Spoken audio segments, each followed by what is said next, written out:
All right, we have the equation of gains when it comes to weightlifting. This is a conversation I have with every athlete that comes to Project Lift, and it always seems like new information and it seems difficult to take on because I simplify it so much, but it can be this simple. So what is the equation to gains? It is simply time in the gym plus recovery equals gains. It's as simple as that. But here's the thing. I know we all want to jump to, okay, what's the training block and what are we focused on in this training block? How many days a week? What's the intensity levels? You know, blah, blah, blah, blah, blah. We want to get into there, but listen to me. Listen to me. This equation is key.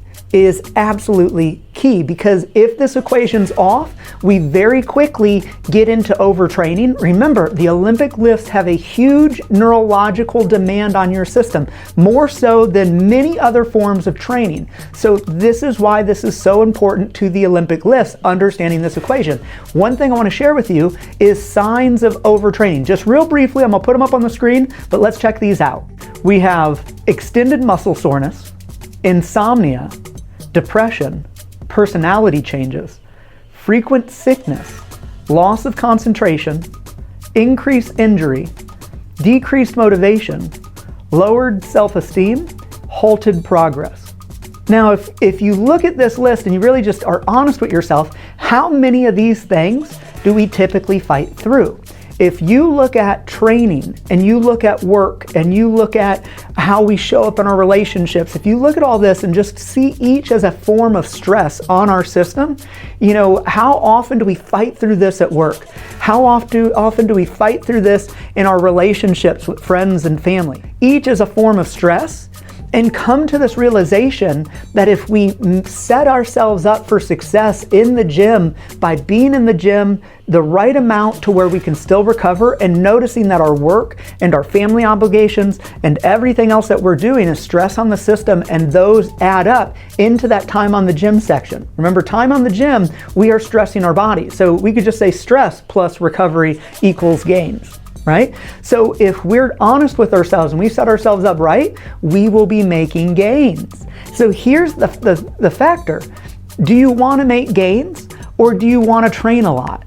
Because they're two different things, right? You can make gains without training as much as you think you should be training. And this is where we need to start off this conversation before we get into any more conversation around programming, because everyone, I won't say everyone, but so many athletes want to jump to the extreme and then wonder why they have halted progress, why their sleep's messed up, why they're moody, why they're unable to focus, all these things, and we fight through it. More caffeine, who knows what else you're putting in your body. Do you see the craziness of this part? And that's why I wanted to start this off with this equation and really hit it home. Now I want to share a case study with you of this in action.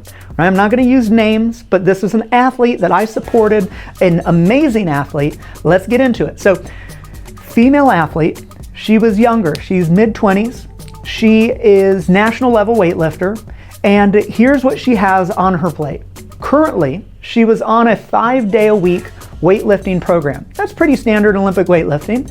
Now, 5-day-a-week Olympic lifting program. She also had 3 jobs. She was in the military and she was a student at a university. So here we go, huge load. That's huge, it's a big load, plus 5 days a week. Watching, over time, we had halted progress. This is the thing I could see as a coach, right? Remember, as a coach, we're not mind readers. So, you know, what's happening with your sleep, what's happening with your concentration in school and work and all of those, you need to communicate that with us or to yourself if you're doing this on your own, right? I could see halted progress. So, pulled her into the office, had the tough conversation. I said, hey, we're gonna go down to 4 days a week. Oh my goodness, you would have thought it was a demotion. You would have thought I just took a knife and cut this girl, right? Oh, it was the worst thing in the world. 6 weeks later, she PRs. 6 weeks later.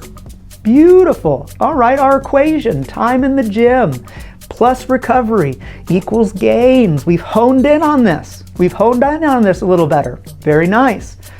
About a week later, she comes into my office and she says this to me. guess what? I say, what? She says, I graduate next month. I said, congratulations, I'm excited for you. We stared at each other for a bit, and then she said, well, do you think I can go back up to 5 days a week of training? Why? Why?